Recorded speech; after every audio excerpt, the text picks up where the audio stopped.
TV Nabino, bozali kolanda biso pour la resolola na maetali politique, loba lisolo ya politique na lingala. Pour moi c'est Andunda Yoka, maman ya Tombola landa, receveur Ayoka, étudiant Ayoka, motonio soazali congolais, likamba politique etali pambate soko tali politique te politique et ko s'occuper na yo.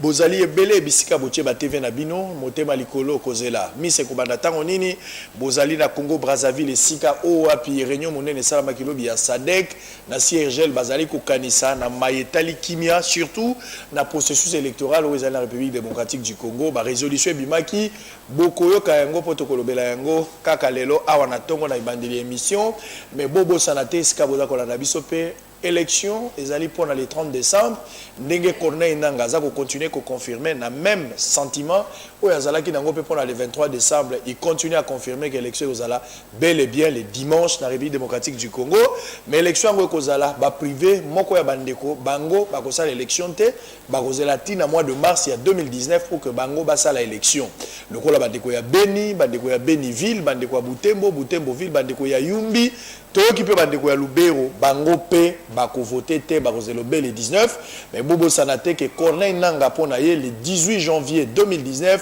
mokonzi ya mboka ya sika ako prêter serment sikoyo ko sala maboni pendant que mokonzi ya mboka ya sika ako prêter serment le 18 janvier en même temps na mois de mars bandeko mosusu bango bakoya ko voter président ko diriger balé to ko diriger bateau est-ce que yango zali balkanisation te to zali ko tuna motuna na bae mboka ba o bae ko répondre invitation bango penza bato maele bakoloba na oyo etali mituna na biso bo sala pete ndenge tolobaki ville ezali militarisée hormis présence policière comme d'habitude na mission permanente ya police ndenge général Silvano Kasongwaza ko rassurer bazali ko batela batuna biloko na bango mais présence militaire très renforcée il y a même des éléments militaires au bazali non autrement identifiés par le peuple par rapport à la morphologie na bango est-ce que ezali état d'urgence en avance ou balingi ba décréter point d'interrogation mais tout ezali ba question za ya bango boza kolanda biso na Londres na Belgique na Allemagne na Toronto na Montréal na Lausanne boza na Charleroi na Mulhouse na Lyon na Neuchâtel na Zurich to bosanité bato à Paris boza kolanda biso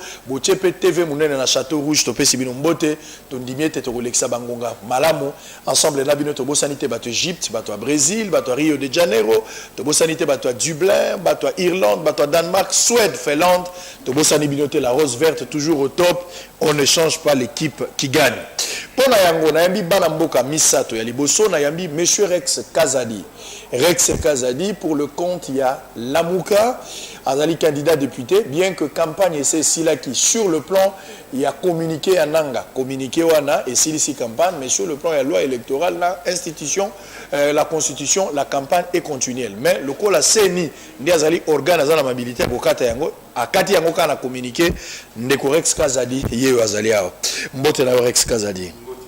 Très bien. Alors, à part Rex Kazadi, Nayambi Paul Abino, porte-parole, il y a eu des PES. Moi, Namboka, Paul Chilumbu, Azali Pe, candidat député de la circonscription, il y a Tchangou, numéro 763, mais les lois pour ça la campagne, Ngande Nazali autorisé à identifier Bango. Moi, Namboka, Paul Chilumbu, porte-parole, il y a eu des PES, Mbote Nayo. Micro na ofoza nango pona yokango madame. OK madame Mbote ndeko Israël. Très bien. Alors Mosengo, voilà. On va voir quelque chose pour la troisième fois pour la troisième invité pardon. To kamati ndeko na biso kulutu na ngai mikolo nyonso to message na ye na be avec kulutu azali patron ya la colombe point gauche pardon ndeko Joachim Diana kulutu. Mbote Israël. To mona ni sulelo. To mona ni jostango nyonso bengi toya. Eza to salela ndemboka. Na lingaka yo zala po ba analyse na yo ezalaka objectif et puis oza la position nette et pour s'assumer la position là. Et c'est mon amende yango wana. Tango oza convaincu na likambo ko changer te les lois à gauche, lobby à droite. Bon, baloba même na Bible ni chaud sur oza ni chaud ni froid ba ne ba sanza. Très bien.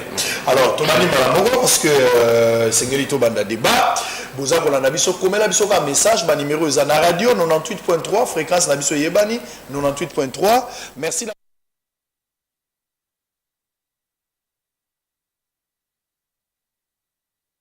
boza ko na biso ndeko Diana Joachim réunion monene salami ya SADC CIRGL et salami na Congo Brazzaville.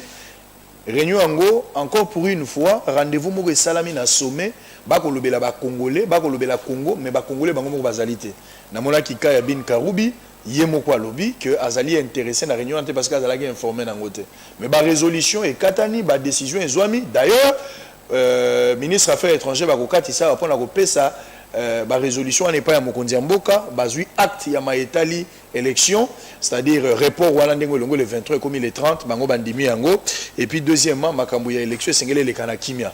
Lecture na yo sali boni encore une fois, ingérence au salami na makambu mboka, mais pendant que Congo yango moko aza prise en compte. Bon, ouais. Normalement, oui, ça simple bon sens. Tango ngana bande comme balé toza to décider que toya kotala o nanda konayo pour tout monde que moi mon boulot eza nanda konayo bongisa moto ali boso to yebisa e kozala yo yonde mukolo likam yo mukolo likam te sindeko to zui moi résolution boye to koya e pa na ye moto akobongisa obi bolobi to inviter yo yaka e pa ya oyo pour que to lobela likambo oyo etali ndako na yo libala na yo bien na donc yo soki batu basi bayokane Ozoyoka batindi ministre des Affaires étrangères ya Congo Brazzaville a sali tour ya Sirigé la sali tour ya Sadek pour na ko inviter batu yo mokolo likambo baye ko yebiso na sima. Je crois que manque à considération ezali na éviter peut-être en jeu na bango baye baki très bien que za la président Denis Sassou Nguesso eza la président ngolé eza la président na mieta wa soki likambo salami ndengona na mboka na ye akoyate. Peut-être objectif na bango ezala ki likamwana et l'Obama sans Congo. Et pour na yango basali astuce pour bayebi que Congo a transigéré pour na likambo etali souveraineté na ye. Donc bakoyate. Isa biso batali bazabande ko tovandi na bango so likambo bake kotala. Eza pour na bolam na biso et puis absence na biso pesi bango liberté ya koloba bakosala balingi etali bango. Mais comment compliqué tango comment que soki bakameti résolution que biso to salela to salela ngote to bana misala na bango te. Très bien. Donc yango na lobby résolution ba lobby na yebaki nanga que même bateau va soutenir qui bango après bazala dessus parce que jamais dans les relations internationales à moins cause à la ONU même ONU même secrétaire général à l'ONU avant Aya Awa Senginzela. Avant le Kambalo. Donc, naïbaki nanga que résolution, c'est vrai. Balobi o ba pays voisins, ba se sentir menacé. Mais nous avons connu pire que menace à élection. Tango toza na problème élection. Angola zo bengana, ko bengana na ndenge nini. Plus de 200 000 personnes bazongi na. Eza kolinga ba congolais. Donc a bengani batu kendo tala na frontière kuna batu na bakoki ko même appel insécurité Congo Brazzaville tango bitumba na yezala kiawa na pasteur Ntumi mais batu ba yakiawa et la bitumba no na Brazzaville ba obikuti ya Brazzaville ko yakawa na kenda ko sala réunion pour que ba yebisa Brazzaville kambo na yo et il faut sala ngobo ça dit ingérence ils ont continué ko soit forme. Bon nayebi que et c'est biso moko ba congolais peut-être to yebi mboka na biso te nous sommes un grand pays moko et bangi sera pays moko ezana makoki ya kosana muto so que mboko soki etelemi ba tunion so ba kozala ba locomotive. Très bien. Bon mais l'essentiel est que biso tozo tenir bon muto moko akobenda biso lokola locomotive azate. Merci beaucoup. Alors Rex Kazadi réunion salami monene oyoki ndekona azo réfléchir en termes d'ingérence. Un grand pays comme le Congo pouvait seul prendre des décisions, ou soit ceux qui sont pays voisins se décider pour que le Congo, on ne peut pas exclure notre pays. Ils vont aller réfléchir sans le Congo, résolution est quoi? Ils veulent imposer cette résolution à la République démocratique du Congo. Oui, Israël n'a pas exemple papa à côté à lobby. Ceux qui ont allé papa aux ananda kunayo que aux an problème nanda kunayo il faut que batubaya mais ceux qui yo papa aux an ban et belé na kacha quartier moko et que bana na yo wana ozo beta bango ozo torturer moi si na yo ozo faire souffrir bango et que bana na ba komisiko ko kima libanda ko kende ko yiba pa ba voisin ko kende ko sala mubulu na kacha quartier et ça normal que batunyo sur la quartier ba ko sangana il faut tout sangana to yo parce que sans que batuna yo mais sans que batuna parce que yo ozo koka ko sala discipline na kacha ndaku na yote il faut biso tous se réunir tous tout là parce que problème na yo ezo comme ti la manda ko battre. C'est le problème qu'on a au Congo. Il n'y a pas de leadership dans ce pays. L'absence totale de l'État. Vous voyez que tous les 20 000 Congolais si traverser na Brazzaville et si comme les Congolais à Brazzaville tant que vous avez même la bango réfugiés, vous avez même la bango battu. n'a pas incapacité nabino, il y a que gérer mboka nabino. C'est parce que le Congo est incapable que tous les pays se réunissent. C'est parce que le Congo est incapable de gérer ce pays, de gérer les citoyens. C'est parce que les Congolais sont chassés. Au lieu qu'il y ait à peu près 2 à 3 millions, il y a des réfugiés. C'est vu nulle part. Il y a des réfugiés na étrangers. Mais biso toza na ba réfugiés na kati mboka na biso moko. Papa azawapi. Poasunga banana azawapi. Ça dit l'incapacité, il y a des dirigeants congolais oblige na ba pays voisins à se gérer na kati. Mais parce que sinon ba problème na biso comme ba problème na bango. Et c'est normal qu'ils s'ingèrent. Parce que ceux qui vont salir en côté, problème au Congo, quand ça va exploser, ça arrivera obligatoirement à Brazzaville, en Angola et dans tous les autres pays. Très bien. Monsieur Paul Chilumbu, monsieur 760, là, monsieur 763, il y a 281. 232. 232, là, 232. Les propos tenus n'engagent que les présentateurs. Alors, Ndeko Paul Chilumbu, on a même ordre d'idée, ingérence. Le pays est souverain. Entre Bisso, on peut traiter les histoires, on peut arranger les choses. Et Zambala Liboso, le Congo est menacé. Mais on a toujours eu cette maturité à quoi arranger. Cette fois-ci, Sassou Nguesso, qui n'est pas un modèle d'abord pour Namboga Nabiso, il est un vrai dictateur et pas Nambango, mais il va tenter de réunir un bon nombre de gens pour discuter du Congo. Pendant que Bisso, le plus grand Congo, au capital, il y a 1 million, il y a 10 millions d'habitants déjà à Kinshasa, il a fait sa leçon. Oui, d'abord, Ndeko Israël, merci pour l'invitation. Merci, Ndeko. Nakanisa Ndeko Rex Kazati a solo lipi. Alobi, ce qui papa appartient à Ndeko, exemple de Ndeko, et Azaï irresponsable. Et que, bana na yo, bazo yi baba voisin, bazo qui no beta, bana bat, c'est normal que baba voisin va comportement. Mais tu peux pas accepter. Au-delà, il y a irresponsabilité, il y a papa. Pour ce papa, c'est qui c'est. Ce que vous avez papa, a bien les boma. Vous comprenez? Le problème à Congo, c'est que Congo est malade. Les dirigeants du Congo sont malades. Ils sont totalement irresponsables. Ce qu'on a dit aux voisins, comment c'est le nom à Copa? Comme on innocent que tout le monde est intéressé, parce que vous participez à la réunion et vous respectez ma membre. Pour la communauté, la communauté il n'y a pas d'amitié. Ils n'ont pas du temps à perdre tout le temps. Congo.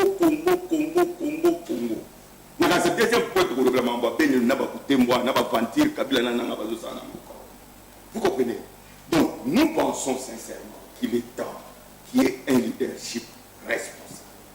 Pour la Congo, comment la communauté, il y a l'issue qui a pour là.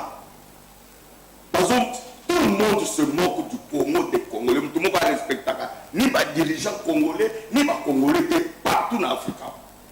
Pourquoi? Pour la bande de Congo, sur la souveraineté. Oh, nous sommes souverains. Parce que sur la souveraineté, quand on va dire à Afrique, n'a pas Rwandais, n'a pas Ougandais, n'a pas Érythréen, n'a pas Éthiopien, il y a un pouvoir, il y a un Congo qui est souverain. Les gens qui ont la souveraineté, par contre, il y a des abyssaux. Les soldats rwandais sont au Congo. Parce que l'argument, il ne faut pas qu'on ait un plateau comme ça, la hypocrisie. Congo est malade. Congolais ont souffrir. Ok? Ce qui est un plateau, c'est-à-dire pour tout le la Congo, pour Congo et à lobby et télé. Très bien. Tout ça pour ça, la papa tire. Très bien. Voilà. Ndeko Diane, peut-être une minute, il y a pour rebondir dans le lobby avant ton côté. Juste manga boy aventure. Aventure les années. Olingi, Ozwa, pouvoir namboka oyo, mais monsala na yo liboso ya ko discréditer mboka yango. Monsala na yo ya ko ignorer tout totalement. Monsala na yo c'est ya lukuta, ba contre-vérité. Wana olingi mboka te, olingi pouvoir koleka na nyamboka. Na yo ki awa. Pona linga deba o tout ça kutu mi balé bon. Na lobi boye. Ba lobi awa ba soda rwandais ba kota wa bazalia bazawapi. Est-ce qu'un politicien responsable a Kolo Bayango? C'est vrai. Nous avons connu une situation à l'Est. Et c'est comme ça pour ça la campagne. Dans l'Est, nous avons des populations qui avaient eu le problème qu'on avait appelé dans l'Est, qu'on a au Rwandais, au Banani. Donc, il y a ça city. Il y a eu une nouvelle constitution qui accorde toute disposition en gros. Tout Congolais dont un des ancêtres était sur le territoire congolais à l'indépendance est devenu Congolais. Alors, ceux qui ont osé responsabiliser au pouvoir, aux députés, aux continuer à considérer une partie à Congolais comme non Congolais. Basoda Rwanda wapi, FDLR bakotaka, muto alandaka politique ayebi que on vient de rapatrier le dernier au Bazagi na Kisangani. Liboso ezaki FDLR soko to komi ADF. FDLR c'est fini. Qui parle encore de FDLR? Si rapatrier, on va envahir biso sous ordre ya comme la même communauté congolais bangonze la bakota. Ça c'est la vérité historique. Et ça vérité le populisme pas dans la télévision.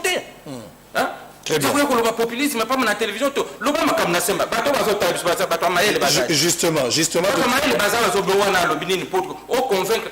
Populisme au salaire on a parti au salaire mais pour na bateau mususu ba indeswana oyena discours la question essentielle. Justement na makambo etali basoda parce qu'on parle basoda présence militaire. Le général Silvano Kasongo, patron de la ville-province de Kinshasa, rassure la population que Batbaroz a la paniqué pour la présence militaire. La présence policière est opposée à la problème. Mais la présence militaire est intensifiée. C'est comme s'il y a des étrangers non autrement identifiés. Israël, Français, Américains, Britanniques.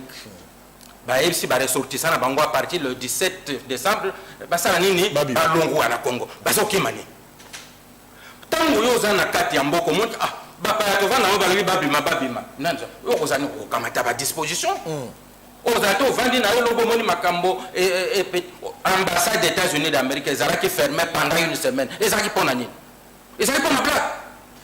Donc nous avons en fait, bateau moto à la sécurité, n'a pas passé la blague, la police. Vous avez l'information, quelque chose, mais ils ont mesures préventives. Pourquoi les Britanniques, les Français, les PC ordre à partir du 17 babima. Oh, Kenda na beach, on a une bazo Kenda na Braza. Pour la nine. Ton ambassade des États-Unis d'Amérique est fermée pendant une semaine. Et ça pour la nine. Pour la blague. Donc c'est qu'il y a un vrai problème. Celui qui a la sécurité dans Maboko et Sengeli a à disposition. Ce qui est l'autre salamité. Hypothèse, il y a attaque terroriste aux États-Unis ont évoqué ce que ça ou bien il hypothèse, il y a attaque terroriste au dans l'est du Congo après une réunion entre ADF Nalo, banalisé plus Bachebab. Ça la réunion balobi va attaquer dans les États-Unis. Bango basakana la sécurité. Très bien. Par le bateau fait que nous non d'abord sécurisez-vous après au temps la. Très bien. Alors, Ndeko Rex Kazali, même ordre d'idée. Présence militaire très très remarquable dans tout le coin de la capitale. Soda baleki belé. Pour la police, le peuple n'a pas peur. Et ça, la mission permanente et la police sécuriser les personnes et leurs biens. Mais lorsqu'on constate que soda en tenue militaire comme belé, na base ya Kamina, belé. D'ailleurs, dans la morphologie, certaines personnes pensent qu'il y a des étrangers au Bayena Bango Nakati. Est-ce qu'il y a un message fort que le gouvernement ou l'armée lance à travers cette disposition, ou bien Joachim Alobi, on continue à sécuriser une mesure préventive pour éviter les dangers, vaut mieux prévenir. Éviter quel danger? Si nous avons une police qui fonctionne, est-ce qu'il y a une différence entre la police et l'armée? La police est là pour la sécurité intérieure. C'est-à-dire, problème de terrorisme, problème d'insécurité, il y a police. Militaire est allé pour l'ennemi extérieur. Les militaires ne sont pas là pour la sécurité intérieure du pays. Militaires, ceux qui, par exemple, tomoni armée moko ou batumoko ba étranger, bazoyana minduki baliba kota na mboka na biso, wana ba militaire na biso, eza musala ba militaire na biso. Mais lorsque ba militaire na biso bango moko bazali na kati ya place ba civil bazali na ba minduki na bango, et ça tout à fait normal que ba américain ou ba anglais ba kimisa ba citoyens na bango, donc on va protéger les citoyens na bango. Tant que les gens qui ont le pouvoir dans ce pays sont prêts à verser le sang des Congolais, parce que on évite très bien que ça fait les militaires en pleine période électorale, 6 000, 20 000. Pour nani ni baza na bénité, place au babomaka ba violaka ba kataka ba tumutu, tout le monde a ba militaire. Oh, bah ADF, Yemora Lobby, bah ADF. Pourquoi on n'a pas envoyé les 10 000 militaires au Bazan à Kinshasa, bah qui est à Est pour chasser ADF? Dans la période électorale, Balingi va banquer sa population, Balingi va banquer sa Congolais, Balingi va conserver le pouvoir par la force. Oui, il est tout à fait normal que les Américains ont protégé les citoyens britanniques, qui mis sa bâton parce que les bâton victime, il y a des balles perdues. Est-ce que vous savez bien que dans ce pays, ce n'est pas la première fois qu'on voit l'armée tirer sur la population? Ce n'est pas quelque chose que j'invente. L'armée n'a pas assez à bomber les citoyens congolais.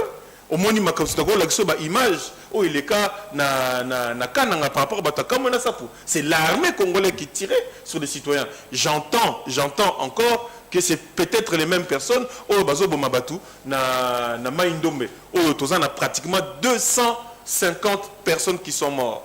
Très bien. Alors, Ndeko Paul Chilumbu, de 1763, la même logique. Alors, Ndeko Diana, moi je trouve ça très capital, dans le sens où vaut mieux prévenir que guérir. Mesures préventives. Dangers alliés tellement permanents, on ne sait pas croiser le bras. Nous avons l'obligation de mettre tous les mécanismes en jeu pour nous sécuriser Batonagati Mboka. Alors, la disposition militaire, selon la politique, il y a un traumatisme. Ils nous laissent une manière de dire au peuple comme est-ce que vous avez un anglais? Oui, merci de quoi Israël. Au moment de quoi, là le bac, tout solo là mouki, mais tout solo là bien. Ça là bas débat va maquiller les y a pas pas. Dans le bibouille, pouvoir il y a after. Et il y a n'imboka oh, n'a pas rwandais, n'a pas ougandais, n'a pas érythréen, n'a pas éthiopien. Et ça populisme. Tu confirmes l'information historique. Nani a ignoré que Mouzé Laurent Désiré Kabila pouvoir oser continuer Tilelo, c'est le Rwanda Moutachaki n'a pas compte. Nani a ignoré que Namboka Oyo, l'actuel ministre de la Défense de Rwanda, James Kabarebe, Azalaki Awa, chef d'État, Namboka Oyo Abiso Awa, qui ignore que FARDC, Basoda Nabiso, Armée Nabiso Mobimba, Batroupe Rwandaise, Batinagi Bangona, Kitona, va désarticuler l'armée Nabiso Mobimba. Si le lot, Tozaki n'a pas de problème pour défendre la frontière. Est-ce que vous avez le populisme? Il ne faut pas raconter des histoires. Bisous de la Congo parce que Congo c'est le seul pays que nous avons. Bisous de la Bétélé, Nabino, Bukenda, Bukazake, mais le qui est Yindi, Bukinde, ceux qui ont besoin de Kozanini, où est Albino? Donc, bisous de Biboui. Boti Kamasolo, il y a souveraineté. Parce que tout le monde a dit Louis Michel, Simbi Kabila, Awa. Azo tambusaï mokilma simbe na loko azo tambusaï mokilmo bimba. Voilà la souveraineté. Il ne faut pas raconter des histoires. Na lobby armée. Na lobby peut-être trouver comme solo lobby biso to zagina en face à Corneille. Nous sommes convaincus que la CENI a prête à organiser l'élection. Il se prépare un chaos dans ce pays. Ça dit tout sur le plan militaire. Voilà. Mais c'est ce que justement, c'est pourquoi local la CENI a prête. Avec ou sans machine. Ne est pas la mouki. Il faut préparer l'élection. Maintenant, le corps va prêter. Par exemple, il y a un report, il y a les 23 il y a une machine où ils ont acquis na Kinshasa. Vous comprenez? Donc, soldats ont préparer des chaos pour tirer sur les. Très bien. Alors, voilà, c'est ça. Voilà, Boza est belé, Boza vous la biso. Merci na bandeko bazona d'adoption en ligne. Libanda ya mboka na bato bazana Lubumbashi, bato bazana Goma, bato bazana Bandundu, na Masi, Boza kolanda biso. Botondi ebele pe na Mbandaka, Bozali na Yeimbo, côté ba pigme bazalaka. To pese bino pe mbote, sika bandeko baza kolanda biso. Ndeko Diana, nazonge pa na yo. L'ikabu ya crédibilité. To côté siko processus électoral. Crédibilité à processus électoral. Au moment acheminement, déploiement pardon, il y a matériel. Ça pose problème. Est-ce que à l'heure actuelle, on peut confirmer que le matériel est commis partout, dans tout le coin, na Yeyimbo, na Bumba, na Bondo, na Lissala? Est-ce que le matériel n'a pas d'ici quand c'est commis? On confirme ou bien il y a encore un travail à faire? Bon, mais une seconde d'Israël pendant le bac.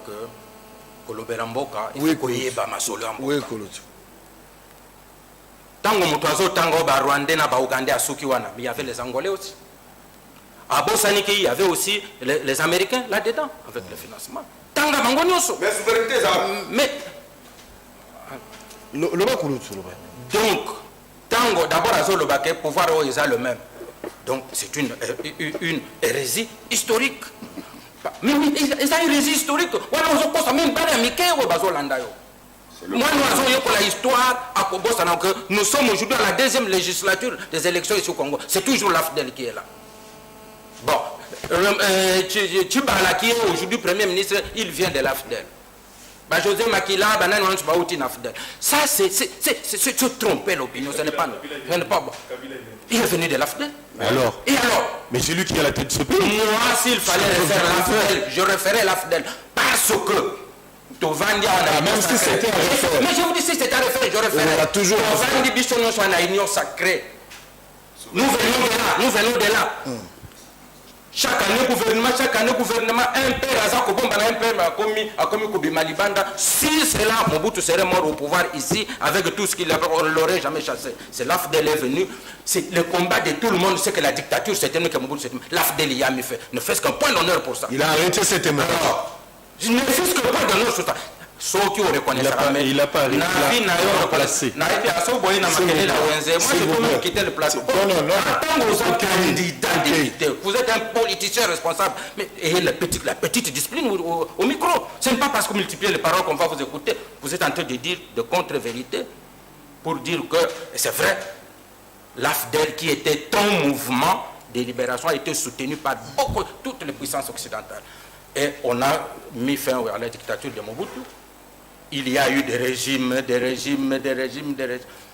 Nous en sommes aujourd'hui, il y a eu San City. San City, il signé accord. L'accord, il y a San City, c'est l'AFDEL qui est au pouvoir. Très bien. 4 vice-présidents qui sont les 4 vice-présidents de l'AFDEL. Très bien. Il ne faut pas tromper. Alors, Kanga, parenthèse, crédibilité comme une mise en cause du fait que d'abord, déploiement de matériel. Dans le comité, dans certains combien ils ont confirmé, peut-être nous n'avons pas l'information, tu peux confirmer oui, que... sur ce point, la journaliste, Ndeko Nanga, Ayambaki, responsable à Media News, a bimé sur carte et à déploiement. Et Nayoka Kindeko Ewanga. Pour la première Bertrand Ewanga. Alors, du coup, on n'a pas partout. Na Chouapa, matériel est commis sans problème. Jusqu'à présent, on a un bureau de vote TD, même on a Kinshasa, matériel bâti à Kango. Oui, déjà, ce qui est Kotumba, le que chat chaudé crée l'eau froide. Alors, matériel samedi ou peut-être à partir de vendredi avec une grande sécurité au Bandagotia. Mais élection Nanga qui est l'organisateur de cette à moins d'avoir une boule de cristal, à moins d'être politicien, parce que les politiciens lui il parle d'autres choses que des faits. Élection est le 29 le 30 décembre. La crédibilité est mise en cause. Crédibilité pour l'année. Parce que il y a la carte électeur, achat la carte électeur, et ils ont la opposition, ils ont la majorité, certains candidats achètent des cartes des électeurs. Namitunaka, ndenge to sala élection, to sali na 2007, to sali na 2011. Nga na vu carte d'électeur nga na tekelio, okende voter ndenge na carte nanga. Obi ka bandi ko brui, ko comme ça ba congolais ba bruiti. Et le nous ba bandi sabango, ba sombi carte. Supposons que mon to sombi ba carte d'électeur ya quartier mobimba. Akosala nango nini? Très bien. Parce que nous avons tout fait que la carte n'a présenté la carte mais souvent il a soumis la carte. Très bien. Discours de politique. Alors, Ndeko Paul Chilumbo, dans le même ordre d'idée, crédibilité est commune à doute ou bien on peut encore espérer la crédibilité pour l'élection dimanche. D'autant plus qu'on a évoqué la vente à la carte, le déploiement et matériel. Est-ce que vous avez des informations que tous les matériels essaient commis, même la fin de la République, prête la CENI pour l'élection à dimanche? Oui, merci pour la question. Mais je crois que pour tout affirmer ma camion, on a toute la crédibilité. Il faut d'abord un crédit. Nous nous a affirmé, n'est-ce pas, que l'élection de Kozala le 23, Alobiango a répété, Alobiango a répété, Alobiango a répété. Basali théâtre na bango ba tomber entrepôt awa. Ba aussi que matériel ya seni eziki parce que bazala qui prêté. Matériel les zigaki. Journaliste, on va mettre la bateau, les journalistes sont d'investigation. C'est pas une montre, il y a une photo, il y a Caracas, il y a matériel, il y a ordinateur, il y a ils étaient en retard. Ils voulaient trouver un prétexte pour reporter par élection. Le même Nanga a réussi Bissot que la machine est déjà partout, y compris Beni, y compris Butembo, y compris Yumbi, y compris Lubero. Le même Nanga, il nous a dit ça. Lobby hier, avec qui? Avec que tu élection, n'a pas évité de élection, n'a Butembo de élection, n'a Yumbi. Pour des raisons tout à fait farfelues, parce que moi j'étais en face de Nanga, tout ça il a eu débat. Plus de 2 heures, Jean-François. Je dis, il n'était pas convaincant sur les arguments qu'il avançait. Mais non, parce que question qu'il y avait dans Butembo, moi je vous annonce que la voté, l'argument on a la OPSA, ils ont accès à l'élection pour Salamaka, n'a pas circonscription, n'a pas de région où on a été. Réseau est des abouis. Parce que le ministre de la Santé, na batuya OMS, balobi boy. Soki bambeki ko déclarer kaka ke bamoni mutu moko. Ou bien ba trouver mutu moko na Ebola. Région wana mobimba, il faut qu'on passe en 45 jours. Normalement, non, sur le plan de la santé, ça j'informe le public, il faut 21 jours. Ils ont 21 jours. 21 jours. Ceux qui vont trouver suspect, Ebola. Par exemple, maman yemo awa, va trouver cas moko ya Ebola. Na maman yemo. Ah, na Kinshasa. Na Kinshasa. Ça veut dire que dans le bako voté, Tchang va voter, Kingasai va voter, Lemba va voter parce qu'il va trouver un cas. Non, il y a plus d'un millier. Mais c'est justement. Alors, dans le milieu, ce sont de très grandes villes. À moins que Barabake et Boronez a propagé Beni Mobimba, Butembo Mobimba. Alors que tout le monde a dit la campagne électorale là. Il y a eu des millions et des millions de gens qui sont venus écouter les leaders politiques. Problème Ebola et c'est pour ça que problème il y a sécurité qui ignore que les AEDF là c'est une chimère, c'est une histoire de Kabila et ces gens parce qu'on instrumentalisé par nous. Qui ignore ça veut dire papa va Ougandais. Souvent ça la rébellion est pour aller. Et d'abord que nous avons pouvoir dans le monde. Ce que nous avons la rébellion au Kenya Kapunate, mais nous savons que nous Congolais na Beni na Butembo. Est-ce que nous avons la sens? Est-ce que nous sommes vraiment censés attendre à quoi expliquer la logique? Et c'est la logique beauté. Tous ces plans machiavéliques, dans le même contexte, c'était des histoires qui étaient boutiquées pour empêcher la tenue des élections. Mais là, on a la crédibilité. Crédibilité, une minute. Au processus, ils sont crédibles. Ils sont UDPS, tu vois qu'il y a une machine. Mais tant que monde qui est comme un épouvantail, Kabila commence à aller dans les pour boycotter les autres avec sa machine. Mettre cette machine en place pour la surveillance électorale. Mais pour la surveillance électorale, le processus soit transparent, il faut accréditer les témoins. Je vous donne l'exemple. Par exemple, Tchao Mobimba, témoin, il y a eu des personnes qui ont été c'est j'aurais appris même bazote ga macaron j'aurais appris oui on a affirmation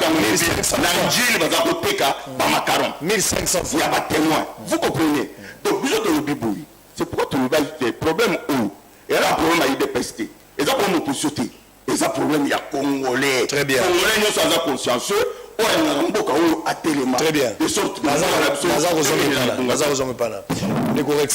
crédibilité le 30, c'est vrai aller aux élections. Cette fois-ci d'ailleurs, la Mouka au Bino Bozali, Bondimi machine à voter, au IDPS, Andimagi Pero Kenango bien avant, au PFCC, pour n'a pas posé un problème, grand visionnaire, mon a déjà que machine reposé problème, Chadar est resté constant dans le discours. IDPS, Alandi Chadari, et puis Bino enfin, vous conclure manchette, vous conclure manche, donc Bino Nyos, beaucoup mis dans la logique.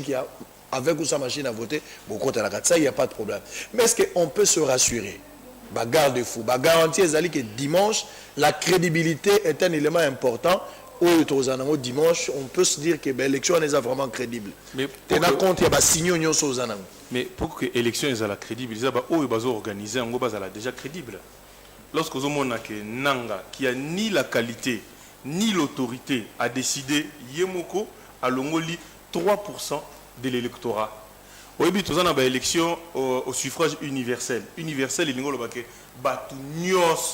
faut voter. Na place Oyo Chadari à Kendakite, na place Oyo Chadari à Kozwaba pointé, 3%, ça fait presque 1 300 000 électeurs, va décider du jour au lendemain que Bazate. Va décider du jour au lendemain et puis pour réfléchir Mamouké. Il faut se poser une question quand même, Abisso en tant que Congolais, et total peu Bomoto Nabisso. Mais ce coin-là de la République, depuis 20 ans, bas viol, kakabango, bas assassinat, kakabango, bas meurtre, kakabango, avec toute la souffrance qu'ont subi les gens de Béni.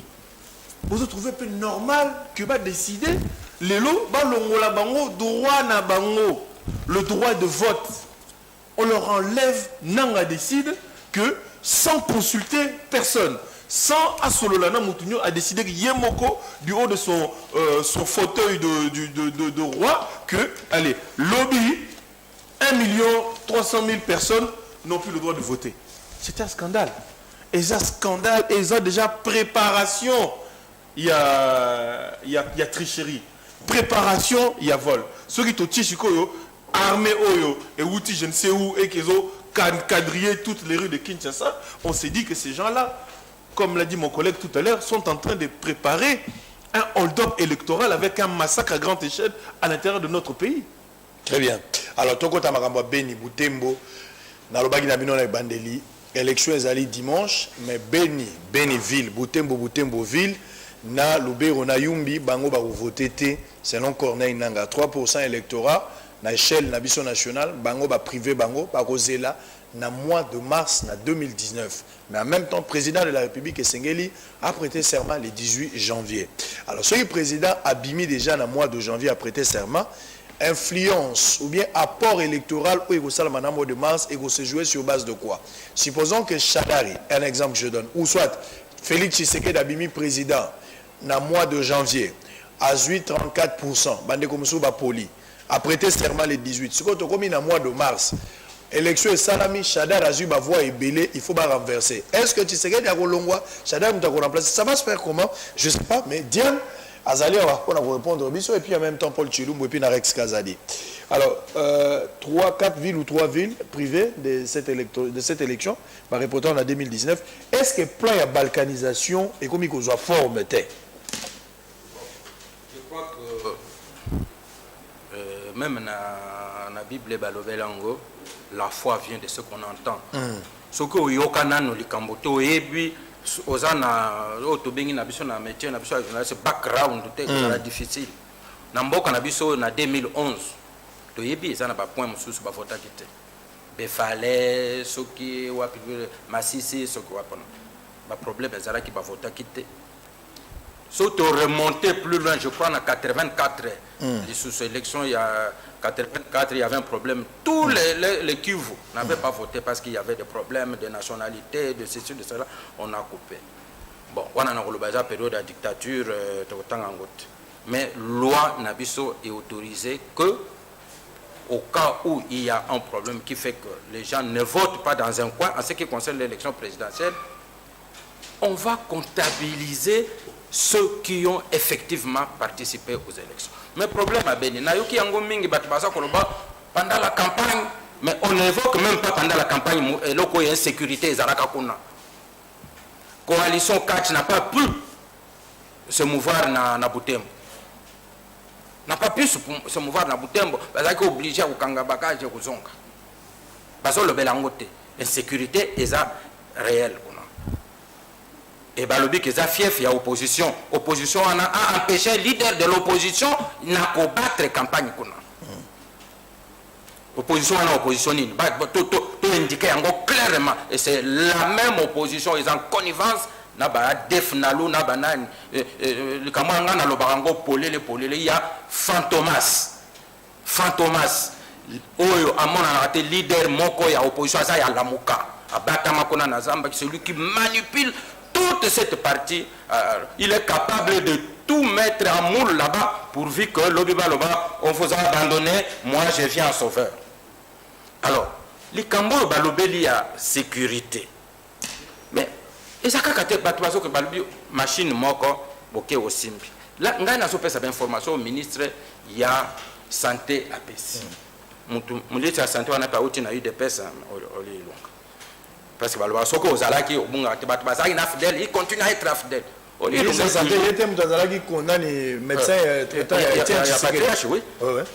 Donc comme azalaki kuna il continue à être ça puisque bamso il continue à être fidèle alors il y a mutu alobi que il y a danger au simbi même machine au pointé mutumsu aya simbi Ebola est très dangereux, ça je connais, ça je confirme ça. Disposition oyo c'est né azwaki avant le bague bauti devant chaque bureau de vote mutuna température na ni wana thermomètre batala mutuna mutu soki température mati c'est que ozana nani elinga comme un peu arbitraire mutumsu m'a empêché de voter barbi température mutu mota comprendre que température wana ezana danger c'est très dur pour na batu que ba voter.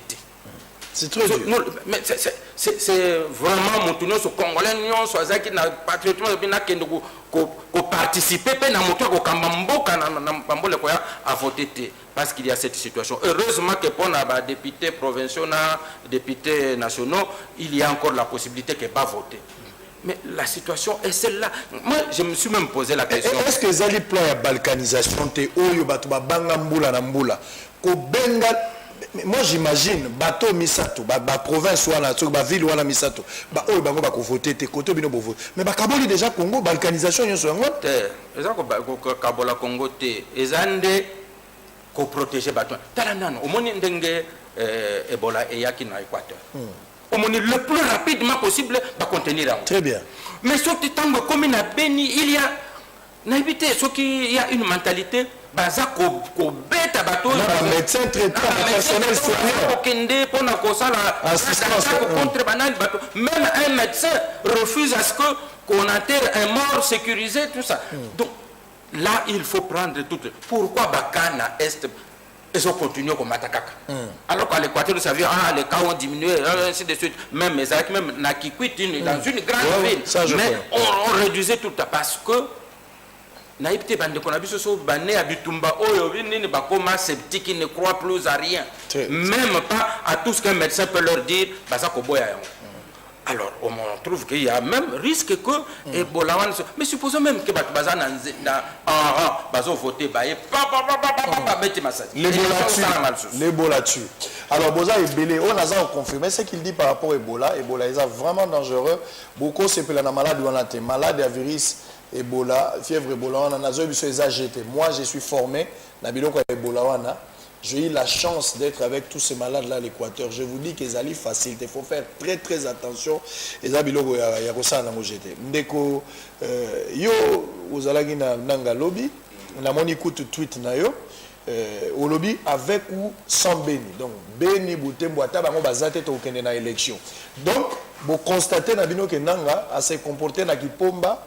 Nanga fait tout ce qu'il veut, mais bino peut accompagner Nanga pour bolobi même Beni ezate, même Lubero ezate, même Yumbi ezate, tokokene. Yondo tutaki yango. Mais avant de répondre à la vous vous imaginez l'État congolais. Azana instrument nyonso ya pouvoir. Après 17 ans de pouvoir, baza kolela ke ya un fantomas Azana opposition, nous avons instrumentalisé par ADF. Que font nos services de sécurité? Mais c'est totalement irresponsable. Ça, c'est un aveu vraiment d'irresponsabilité. L'État, il faut protéger Papa. Il faut protéger Papa. Même pour tous ceux qui armés, étrangers, les autres côtés, parce que par contre, je veux le territoire entier. Mais nous avons plus de 20 ans au pouvoir. Aujourd'hui, il y a des non-malades, ok, ça, c'est quel État ça? C'est pas de que bateau, ce sont des irresponsables, il faut baquer. Ce sont des irresponsables. Un homme d'État a recoupé ta maman sur la boutique. Ce qui est en train de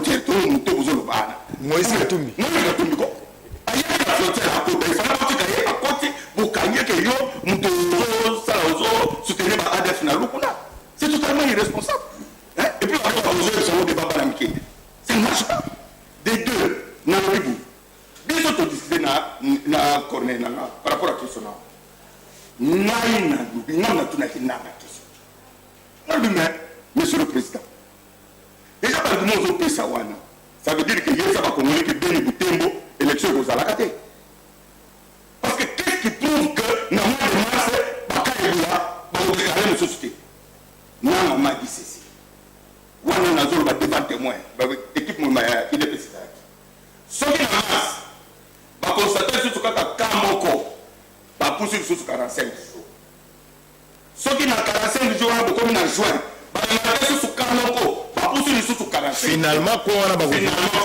voté yo yebi régime ourundé à instrumentaliser la situation c'est pourquoi je dis que bande ko ya peine ya Butembo il faut pas de voter dimanche parce que soki ba matériel ezali kuna OK à disposition ce qui est bon là les années bazolinga va expliquer ce que Beni Butembo mobimba et vous les pendant c'est que nous devons vivre sous la terre c'est gentil chaque jour prévalence à malade ou on a place en Israël combien vous comprenez s'il y a des cas il y a des zones qu'on peut isoler ceux qui veulent que zone on a ils en risque ou bien on a constaté que Batoboula on peut isoler ces zones là mais on ne peut pas prétendre que net par exemple on a fait cet exemple et pour les gens à Mamayemo donc très bien. C'est pourquoi dans le bac il y a tweet. Nous voulons que Kabila a pris à organiser l'élection. Aligné à faire endosser responsabilité dans l'opposition. La même chose que avec Oussa Machine Toko Kenya. La même chose que si Bango qui Toko boycotté. Mais Bango va pas voter. Bisous IDPS. On a par la voix de mon président. Il m'a dit Paul. Bisous Toko boycotté élection. Kabila Sakana na mutambu na ina nanga. Ba organiser l'élection les 30 et ça dimanche. Très bien. Voilà. Rex Kazadi. Martin Fayulu Azagi na Butembo avec cet Ebola. Il a battu campagne. Grand succès. Alors, Félix Tshisekedi, même mon à Butembo, mais avec même Ebola, le seul candidat qui est Nagite Zali Chadari, qui n'est pas encore arrivé à Butembo, à Komagite, n'a Beni non plus, naturel comme on a été, mais quand même, le candidat opposition, va côté place. Est-ce que d'abord, Nazo réfléchir à haute voix, il y a sa vie contraire. Est-ce que ce n'est pas une manière, il y a qu'à gagner chance, il y a qu'à priver chance à l'opposition, où ils ont un succès, parce que Zagi Loko la province à opposition. Voilà les bossos. Yami Balé. Est-ce que et ça la logique au professeur Aout Kolobate, il y a co-excité l'opposition à boycotter les élections pour que Nanga soit raison. Troisièmement, est-ce que c'est des plans à balkanisation à la République démocratique du Congo? Vous avez quelques temps pour parler de ça. Ben, écoutez, pour Nangaï, au moni spectaculaire campagne à Martin Fayulu Madidi, na Beni, na Butembo, na tout l'Est. Et puis, depuis tout à l'heure, Bozobe Television ma solo, il y a Beni, Butembo, mais Bozobo Sanapé, Tozape na Maïndombe. Na Yumbi. Ah, na Yumbi. Kuna Ebola ezalité. Mais bah décider, peut Kuna, bah batouper, bah voter. Pour bah tuerie ezalaki. Mais c'est mon collègue a dit tout de suite que c'est la responsabilité de l'État de sécuriser les populations. Qui va sécuriser ces gens-là si ce n'est pas l'État? Les militaires, tout le monde a un bateau, ils ont 6 000. Pour nous, ils ont sécuriser l'endroit. Mais c'est et ça, vous savez, au moins, tout ça, par exemple, on a sali projection Moboé. Martin Fayulu, 29%. Chadari, 30%. Au moins, il y a Batabeni, tout le monde a 3%. Ceux qui sont Batabeni, va voter, la communion s'est changée. Et Martin Fayulu a 31%. Et garantie que les intérêts sont voter Fayulu pour voter Chadari. Oui, mais c'est une possibilité. Mais dans ce cas-là, il faut totika bango va s'exprimer. Mais tolongoli bango déjà possibilité ba pona et le président na bango. Tolongoli déjà droit na bango. Et puis au moni awa collègue Nabiso sur le plateau le dit que oui, ici, il arrive à des endroits où on enlève le droit de vote et ça, situation exceptionnelle par rapport à la sécurité, etc. Mais biso bata diaspora, bon, on a biso droit de vote, 7 millions de Congolais. Bon, quand il biso droit de vote, Congolais, on va vendre la liberté. Qu'on n'a pas ébolé hein? Non, bah, il dit très bien que diaspora jamais qu'on vote pour Nabango. Bah, il dit très bien que Beni Boutembo, les 1 million de personnes, jamais ne voteront pour Bango. Et Bazo Kosabiso, au mois de mars, écoutez, ceux qui vont Bango qui vont voter pour les présidentielles au mois de mars, alors que le président a déjà été introduit, intronisé le 18 janvier. Et nous, le Banin, qui va voter. Donc ça est une violation. C'est-à-dire on ne peut pas penser à la balkanisation, ça n'a pas de soubassement. Non, pour l'instant, nous ne sommes pas dans la balkanisation, nous sommes dans un hold-up électoral d'un groupe d'individus qui veulent se maintenir au pouvoir par la ruse, par la force. C'est pour ça que tous les leaders, ainsi que le nôtre et tous les leaders de l'opposition, ont dit qu'à partir du 30 décembre, ce qu'est l'élection est zatée, article 64 doit s'appliquer parce que ça droit d'abisso. Très bien. Alors, Negodian, réaction à eux très rapidement, avant aussi les savoir pour... À partir de ce moment, à partir de ce moment, je suis la chambre à la lobby, en tout cas, dans le lobby, mais à partir de quel droit? On nous a dit ici que Fayoulou partout dans le pays. Maintenant, il est comme un pays. Il y a plein partout. C'est quoi? Comme il la ben. Moi, je suis la caté. Mon colosso, le dimanche, je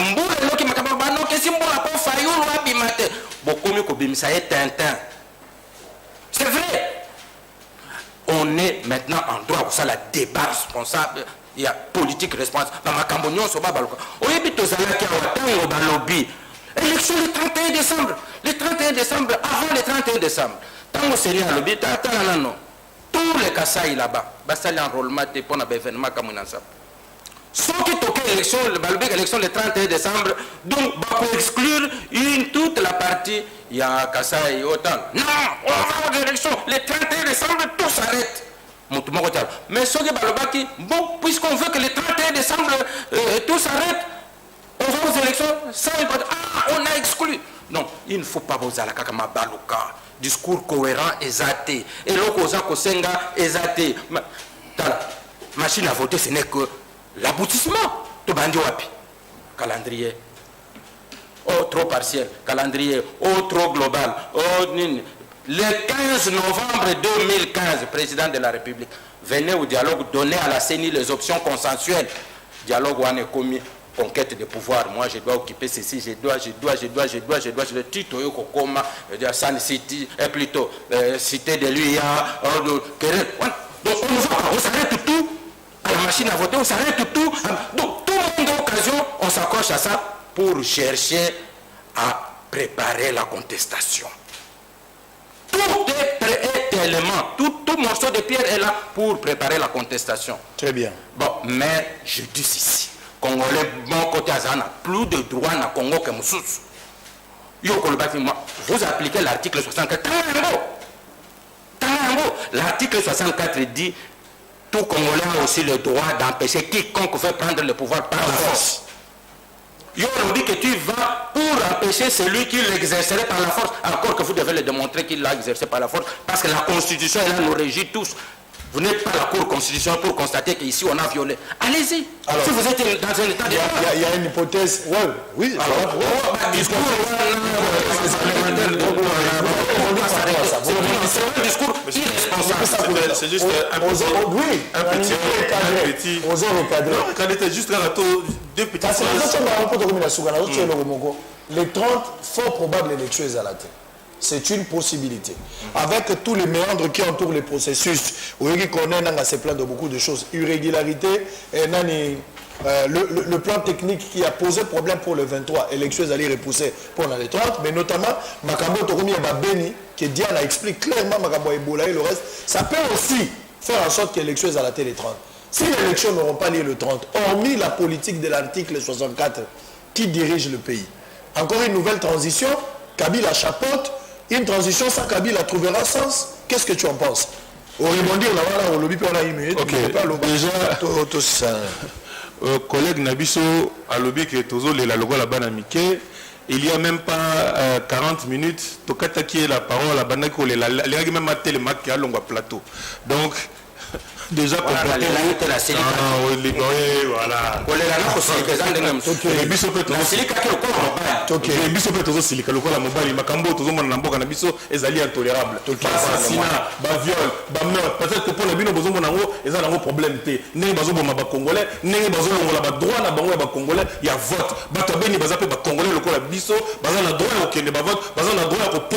président na bango mais bino vous trouver en que ça normal donc il voter alors que bino a na katiakin bon que nous voter donc droit na yo normal les souverains il faut pas garantir en gros mais droit à bato beni et ça normal que balongo la bango parce que aux alliés mutu ya majorité pour la question au lobby au cas où les 30 il n'y a pas élection mais il ne peut plus avoir de transition sans Joseph Kabila à la tête du pays et avec un homme comme Nanga à la tête de la CENI. C'est une évidence. Ils ont échoué l'un comme l'autre à organiser les élections, à apaiser le climat politique et à permettre une transition pacifique dans notre pays. Ils ne peuvent plus rester à la tête de ce pays. Donc, si les différentes élections, Kabila n'a pas tout diriger, mais il ne peut, mais c'est tout à fait logique. Alors, on compte à la nuit, on a la crise. Mais c'est une crise. Nous sommes déjà en pleine crise. Nous sommes déjà en pleine crise. Très bien. Nous vivons déjà cette crise. 763. Il y a un ce que toujours comme un souk à Penza pour Bassam Sossine. Négodia n'a pas bête l'Okouana. Quel devient le Congo après les 30 au cas où élection est alité? Nego a parlé discours cohérent. Mais discours pour les cohérents, il faut respecter le droit et le peuple. Tout Congolais a le droit de voter. Pourquoi trouver ce subterfuge pour empêcher une partie des Congolais de voter et on va que c'est un discours cohérent? Ça cohérent, c'est ça, et ça va mentir. Et ça vraiment va mentir. Oh, moka, oh, il y a Kabila, oh, il y a mentir, n'a pas mentir. Non, argument sur ton cas, papa. L'élection il y a un mot qui a fait ça en 2016. Non, il y a raté. Non, il y a celui qui a fait indépendant. Il y a un peu ça, c'est indépendant. Ce qu'on sait, c'est qu'on organise l'élection chez les responsabilités comme une opposition. La Bénin qui parle, il y a Théo Kana. Il y a une machine. Avec le consensus, c'est pas nain. Avec le consensus, c'est pas nain. La classe politique, il dit pour acheter la machine. Donc, quand ça vous arrange, il faut consensus. Quand ça vous arrange pas, il faut imposer. Responsabilité à nous les a apporté. Le 30 décembre. S'il n'y a pas élection. Pour ce que nous avons.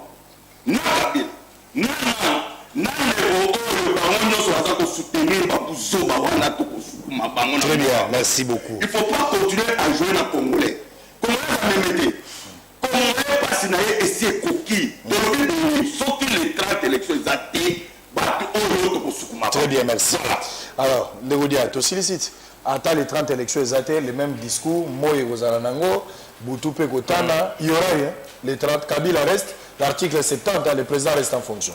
Kabila azana droit moko ya korester Kabila azalaka discours ya bato ezala bango ba kupeyo bakenda se réunir na Braza liboso ezalaki nini Kabila se présente ça sera la cataclysme Kabila kei basa koluka toujours ba petit problème ils n'auront pas les comptes na lobi boy fatwa so natangi ba fatwa et salami awa mon côté se réalisa parce que nous sommes encore dans un état de droit. Mon tournon sur le bakalinga et accusé biceps na olobi papa olobi ke okobunda. Qu'est-ce qui vous dit que vous êtes plus fort que mon nyonga za face là? Peuple. Mais oso bunda ni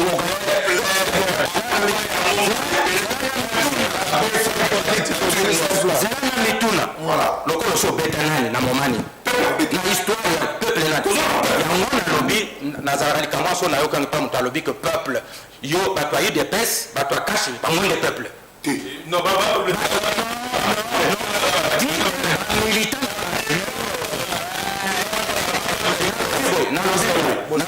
pas déconner. En 2006, Faut pas déconner quand même. et PSB pouvoir. S'il vous plaît. En 2011, le même peuple a PSB pouvoir. Les lots déjà, Botamboli, Monique, n'a eu qu'un fief. Est-ce que Mboujimaï est moins fief de l'opposition que Ben? Merci. Pourquoi on a empêché les pas de l'élection Mboujimaï? Merci beaucoup. Donc, on a mis ce genre. Merci beaucoup. On dit déjà que Mbeda Zakoya Bozako, c'est l'élection, Bobani Koluka Bastu. S'il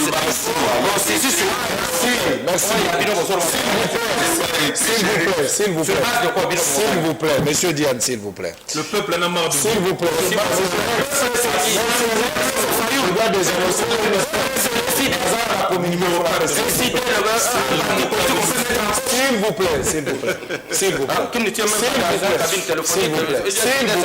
S'il vous plaît.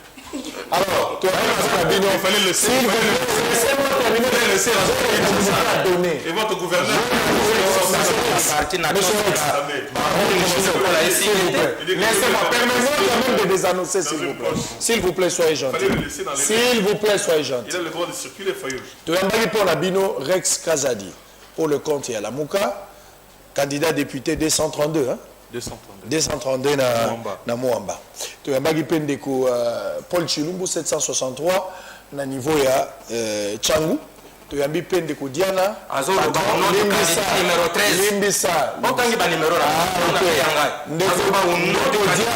S'il vous plaît.